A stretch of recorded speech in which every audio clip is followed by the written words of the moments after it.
one thing I love about preaching the book of Ephesians is that it's doctrinally rich and comprehensive, but a lot shorter than Romans. and I actually think it's a preacher's dream, because it's something you can really cover every single verse and not spend years on it, and yet to get through it all, it is almost like a catechism. It's so comprehensive.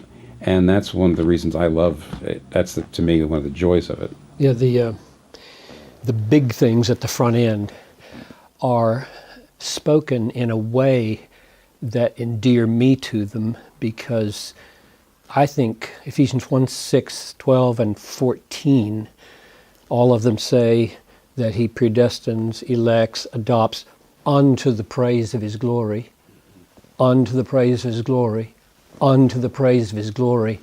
Once you get done with those 14 verses, if you hit those three notes, people really have their world turned upside down, if they're listening. I preached through it twice at our church, and in both times it has sorted out our understanding of church. It has reoriented the community to God's eternal plans to unite all things unto Christ.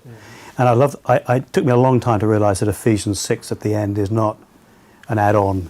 It's actually the climax of the letter, that the triumph of Christ on the cross is displayed in the gathering of the church, like a trophy cabinet, witnessing in the heavenly realms to the victory of Christ.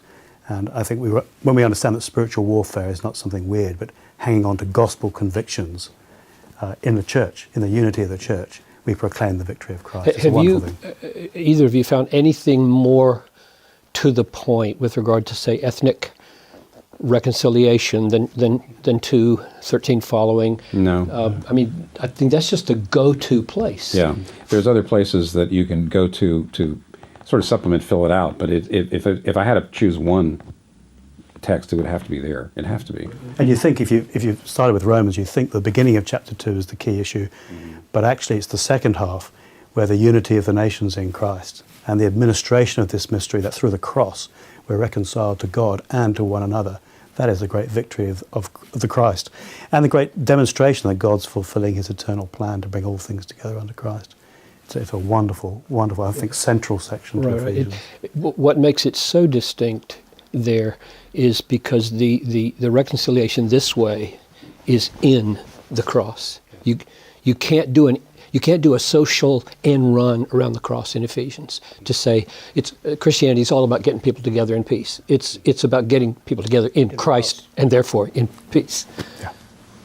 I think one of the challenges is something that you've alluded to, and that is to see the unity of it all, because there's so many rich subjects. So, there's predestination, there's the doctrine of the church, there's the gospel. We were dead in trespasses and sins.